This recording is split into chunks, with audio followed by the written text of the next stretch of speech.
Selamat mendengarkan novel Dewa Perang Kunlun Nathan Clark. Bab 1921. Desa Master Sihir. Bintang kembar mengejarnya. Kalian ada urusan? Tanya Nathan Clark. Guru Clark. Mengenai situasi Nyonya Clark, kami sedikit memahaminya. Anda pasti mengkhawatirkan hal ini, bukan? Nathan Clark mengangguk. Guru, kami tahu sedikit informasi yang mungkin dapat membantu Anda. Apa? Sejauh yang kami tahu, Tanjung Emas menjadi tempat berkumpulnya para master sihir. Master sihir terkuat dalam peringkat langit, pemimpin misterius Kyogo, berada di Tanjung Emas. Ada banyak master sihir yang tidak hanya bisa mengubah keberuntungan. Beberapa master yang sesat bahkan dapat mengendalikan pikiran orang, membunuh orang dari jarak ribuan mil. Kami kebetulan mengenal seorang master sihir. Keahliannya sangat sakti. Mungkin dia bisa membantu penyakit Nyonya Clark. Mendengar ini, Nathan Clark bergidik. Asalkan ada sedikit harapan, dia tidak akan melewatkannya. Namun, master sihir ini memiliki temperamen yang aneh. Sulit untuk bisa mengundangnya. Ini adalah alamat dan informasi dari master sihir itu. Orang tua kami memiliki sedikit hubungan pertemanan dengannya. Jika guru menunjukkan surat ini, mungkin dia akan membantu. Tentu saja hal itu belum pasti. Dia memiliki temperamen yang aneh. Guru, cobalah. Bintang kembar menyerahkan surat dan informasi kepada Nathan Clark. Baik. Terima kasih banyak untuk kalian berdua. Aku akan segera pergi ke Tanjung Emas. Nathan Clark langsung bergegas ke Tanjung Emas. Meski hanya ada secercah harapan, Nathan Clark akan mencobanya. Nathan Clark pergi. Tapi banyak pasang mata yang masih menatap punggungnya. Terutama Leia Marshall dan Jin Venel. Jin Venel menghela nafas dan berkata, "Hais, aku sangat iri pada mereka. Mereka bisa menjadi muridnya, menghabiskan waktu lama bersamanya, dan bisa dibimbing olehnya secara pribadi." Nada suara Jin Venel penuh dengan kecemburuan. Leia Marshall menggelengkan kepala dan berkata, "Tidak bisa berkata seperti itu. Meskipun kita bukan muridnya seperti mereka. Tetapi coba kamu berpikir dari sudut lain. Jika kamu muridnya, maka ada kemungkinan yang tertutup." Begitu Leia Marshall menyebutkan masalah lain itu, wajah Jin Venel langsung memerah. Setelah identitas guru dan siswa ditetapkan, mereka tidak akan memiliki kemungkinan lain. Sebaliknya, keadaan sekarang lebih baik. Setidaknya ada secercah harapan. Leia, menurutmu apa kita masih memiliki kemungkinan? Berbicara sampai di situ, Jin Venel tidak berani melanjutkan. Bagaimana aku tahu? Aku juga menginginkannya. Nathan Clark sudah berada di atas feri yang mengarah ke Tanjung Emas saat ini. Dia tidak tahu bahwa dia telah meninggalkan bekas yang tak terhapuskan di hati kedua gadis itu. Di dalam dek kapal, Nathan Clark sedang melihat informasi master sihir.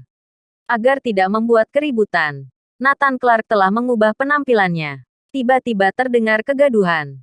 Seorang petugas mengetuk pintu dengan wajah menyesal. "Tuan, maafkan kami.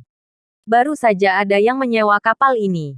Jadi, Anda perlu turun dan menggunakan transportasi lain. Jangan khawatir. Uang tiket akan dikembalikan sesuai dengan harganya." "Hah, disewa?" tanya Nathan Clark. "Benar, Tuan. Mohon kerja samanya," kata pelayan itu. "Mengapa tidak dari awal? Aku sudah berada di sini. Kalian baru mengatakannya sekarang?" tanya Nathan Clark. "Tuan, kami tidak memiliki pilihan. Kami hanya melakukan yang bos kami perintahkan. Selain itu, penyewa kapal adalah orang yang tidak mampu kita usik." "Apa kamu tahu siapa? Dia adalah Raja Judi Tanjung Emas dan berapa tuan dan nona muda orang kaya. Jika mereka menyewa yang kapal, kita tidak bisa berbuat apa-apa." Pelayan menghela nafas. Ini adalah kapal terakhir ke Tanjung Emas hari ini. Nathan Clark sangat ingin menyelamatkan Kirana. Bagaimana mungkin dia menyerah? "Oke. Berapa biaya yang mereka bayar? Aku akan membayar 2 kali lipat untuk sewa kapal ini," kata Nathan Clark. Bagaimana itu bisa dilakukan? "Tuan, aku sarankan Anda segera turun dari kapal. Jauhi masalah," kata pelayan itu. Nathan Clark mencibir. "Karena aku sudah berada di kapal, jangan berharap kalian mampu menyuruhku turun." "Oke, coba aku lihat siapa yang tidak mau turun." Sebuah suara hardikan datang. Bab 1922. Apa artinya sadis? Terdengar suara bentakan. Puluhan orang terlihat berjalan di koridor. Beberapa anak muda, diikuti oleh sejumlah besar pengawal datang. Ada orang Neslandia dan orang asing. Mereka semua adalah master pesilat dan kekuatan super yang menakutkan. Mereka rela menjadi pengawal untuk beberapa anak muda. Cukup menunjukkan latar belakang dari anak muda tersebut. Gadis paling depan dengan tinggi 175 cm, sebanding dengan model. Wajahnya hanya seukuran telapak tangan. Kecantikannya sangat memesona. Dengan kuncir kuda yang tinggi, dia cantik dan rupawan. Tapi juga penuh aura. Memancarkan temperamen yang dingin dan sulit disentuh. Permata di telapak tangan keluarga Raja Judi Tanjung Emas, Jenny Storm. 3 anak muda lainnya adalah Tristan Rins dari keluarga terkaya kedua di Tanjung Emas, Peggy Reid dari keluarga terkaya ketiga, dan Kenzo Warren dari keluarga terkaya keempat. Semuanya tampak luar biasa, terlihat seperti berasal dari keluarga super besar. Jordan Group di bawah Nathan Clark dan Kirana masih berkembang, tetapi dari segi keuangan masih kalah dari orang kaya Tanjung Emas. Ketika orang-orang ini tiba, mereka sangat agresif. Mereka menyewa kapal. Semua orang telah diusir, kecuali Nathan Clark. Dalam pandangan mereka, hal ini memprovokasi mereka. Nathan Clark tertawa sinis. Jenny Storm berekspresi dingin. Matanya hanya melirik Nathan Clark sebentar. Lalu dia memalingkan muka. Pria biasa sama sekali tidak menarik perhatiannya. Bahkan Tanjung Emas yang dikenal sebagai desa master sihir. Ada jenius kaya yang langka. Ada jenius sihir yang tidak dapat diprediksi. Ada jenius bela diri.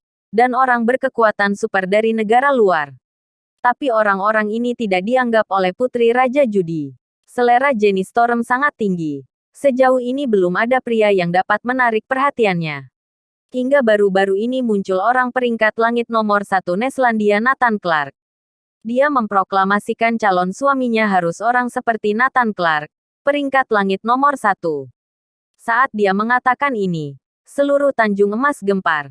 Pemuda mana yang bisa mencapai level itu? Peringkat langit nomor 1. Hal yang tidak disangka oleh Jenny Storm adalah Nathan Clark peringkat langit nomor 1 yang dia kagumi berada tepat di depannya. Hanya saja ketika dia melirik sebentar, dia langsung kehilangan minat. Peggy Reid memandang Nathan Clark beberapa kali. Menyadari Nathan Clark sangat tenang. Walau mereka datang dengan agresif, Nathan Clark bahkan tidak berkedip. Anda, turun sekarang. Kenzo Warren terlihat tidak sabar. Tidak tahan untuk membentak. Alih-alih pergi, Nathan Clark bertanya. Lalu mengapa bukan kalian yang turun? Satu kalimat menarik perhatian semua orang. Semua orang menoleh. Bahkan Jenny Storm menoleh. Orang yang arogan. Pandangan semua orang sama. Karena kami telah menyewa kapal ini. Kamu harus turun dari sini. Kenzo Warren mengucapkan kata demi kata. Nathan Clark tersenyum setelah mendengarkan. Maaf, aku telah menyewa kapal ini dengan harga 2 kali lipat. Sekarang kapal ini menjadi milikku. Kalian yang harus turun. Begitu kata-kata ini keluar, semua orang terkejut. Bahkan petugas dan pelayan terkejut. Kapan dia membayar 2 kali lipat untuk menyewanya? Mustahil. Mengapa kami tidak diberitahu bahwa kapal ini telah disewa? Kenzo Warren dan yang lain memandang penanggung jawab kapal. Tidak ada hal seperti itu. Penanggung jawab kapal dengan cepat menjelaskan. Kalian tidak memberitahu lebih dulu. Jadi aku akan menyewa kapal ini jika aku mau. Lagi pula, pertama datang pertama dilayani. Aku tiba lebih dulu dibanding kalian. Kata Nathan Clark, kamu mempermainkan kami. Kenzo Warren meraung dengan marah. Pengawal, lempar dia ke bawah. Begitu Kenzo Warren memberi perintah, beberapa bawahannya langsung melangkah maju. Tunggu, lebih baik tidak membuat masalah. Lupakan saja. Biarkan saja dia. Suara merdu terdengar. Jenny Storm berbicara. Oke. Jenny telah bersuara.